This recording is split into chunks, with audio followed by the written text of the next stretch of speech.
Mais avant de développer ces titres, cette question, le futur champion de France du dessert est-il lillois? Ce matin, une partie des finales régionales de ce grand concours se déroulait au lycée Michel Servet de Lille. Les jeunes se sont affrontés dans les catégories juniors et professionnelles. Ce matin, 8 jeunes candidats ont donné le meilleur d'eux-mêmes. Ils ont eu 3 heures pour préparer le dessert de leur choix. La recette devait être confectionnée pour 10 personnes et présentée par assiette. Bien sûr, un jury a scruté scrupuleusement leur travail et les a évalués sur la technique, présentation, originalité, bien sûr, le goût. Je vous propose d'écouter la recette élaborée par Hélène, des propos recueillis par Clément Carillon ce matin. La recette, c'est une bistoule revisitée. Donc, c'est un biscuit spéculoos avec une mousse au chocolat café ainsi qu'un cœur crémeux au genièvre. Il est issu d'une tradition nordiste qui est le café bistoule. Donc, c'est en fait un café noir qui est pris avec un canard au genièvre. Et le grand gagnant de chaque catégorie donc participera à la grande finale nationale qui se déroulera le 20 mars prochain à Lyon. Oui, je suis bien un candidat à l'élection présidentielle. Hier soir, Nicolas Sarkozy a mis fin au très léger suspense en se lançant dans la course au présidentiel dans le JT de TF1. L'actuel président a affirmé qu'il n'avait pas pu tout faire en 5 ans et qu'il souhaitait donner plus la parole aux Français dans son prochain mandat en ayant recours au référendum. Hier soir, les militants de l'UMP ont suivi de très près cette intervention. Plusieurs dizaines d'entre eux se sont réunis à Marc-en-Barœul et étaient devant leur écran à 20 h précises. Forcément, ces téléspectateurs étaient déjà ralliés à la cause de Nicolas Sarkozy. Ils ont trouvé le président efficace, précis et convaincant. Écoutez ces réactions recueillies donc par Pierre Beauvillain, notre journaliste. Je l'ai trouvé frais, très déterminé dans ses propos. J'ai trouvé Nicolas Sarkozy très clair, très franc avec les Français.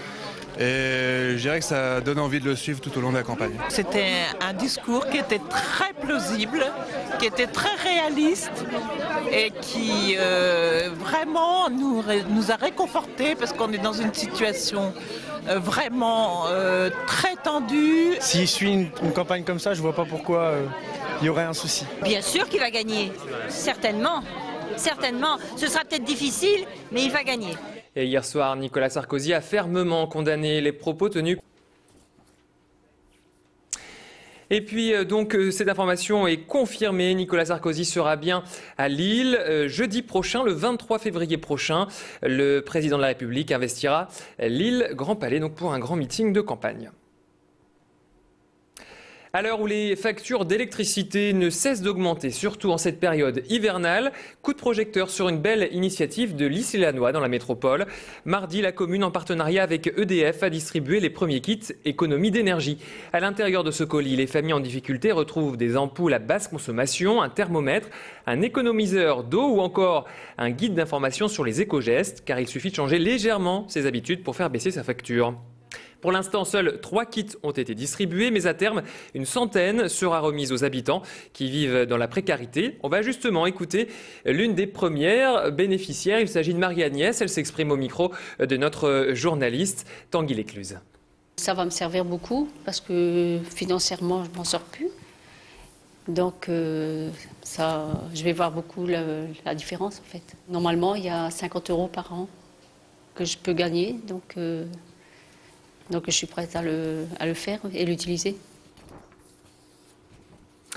Observer la nature avec un autre regard, c'est ce que propose le musée d'histoire naturelle de Lille avec l'expo intitulée Zoom.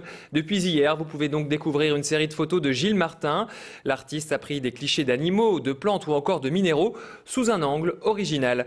Vous l'avez vu, une sauterelle devient un animal géant et presque effrayant. Chacune de ces photos est accompagnée d'une lampe loupe dans laquelle apparaît l'image du sujet à sa taille réelle. Plus d'explications sur cette exposition avec la conservatrice du musée et des propos recueillis par Pierre Beauvillain, notre journaliste. Cette exposition elle est un petit peu à mi-chemin entre l'art et la science parce que ces images, en fait, elles ont un côté complètement étonnant. Elles présentent des choses d'une façon dont on n'a pas du tout l'habitude de les voir. Et en même temps, c'est de l'exposition scientifique parce qu'elle décrit le monde vivant. Et le lien avec la science, il est fait aussi parce qu'on a souhaité proposer au public de manipuler lui-même des microscopes et des loupes binoculaires où le public va pouvoir découvrir lui-même cet infiniment petit. Zoom à découvrir jusqu'au 20 mai au Muséum d'Histoire Naturelle de Lille. Cette installation est un avant-goût d'une prochaine exposition plus importante, intitulée Anatomie de l'étrange, et qui débutera en septembre prochain. Et puis sur Grand Lille TV, c'est aussi des informations pratiques. Elle va vous intéresser, celle-ci, si vous êtes à la recherche d'un travail. Eh bien, rendez-vous à l'hippodrome de Marcq-en-Barœul aujourd'hui jusqu'à 19h ce soir. 200 offres sont à pourvoir lors de la 4e édition du Forum de l'entreprise et de l'emploi. Parmi les secteurs qui recrutent, on retrouve la vente à domicile, le commerce ou encore le textile. N'hésitez pas à venir armer de vos CV et lettres de motivation. C'est la fin de cette édition. Merci de l'avoir suivi. On se retrouve tout de suite pour la météo. Un très bel appétit à tous si vous êtes à table. À tout de suite.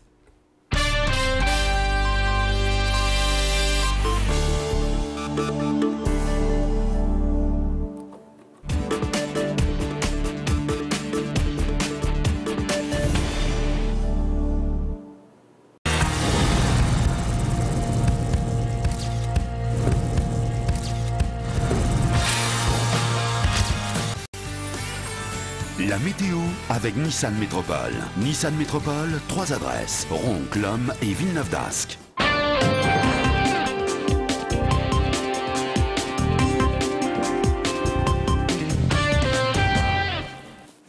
Chose promis, chose due, les conditions météo à 12h37 avec, vous le voyez, l'animation satellite. Pour l'instant, eh bien, le ciel reste plutôt nuageux, mais le temps reste sec, malgré peut-être quelques petites ondées qui peuvent toucher les alentours de la métropole. C'est rien de bien méchant puisque cet après-midi, on va retrouver certes un temps gris, certes un temps nuageux, mais globalement sec. C'est ce que nous annonce Météo Service pour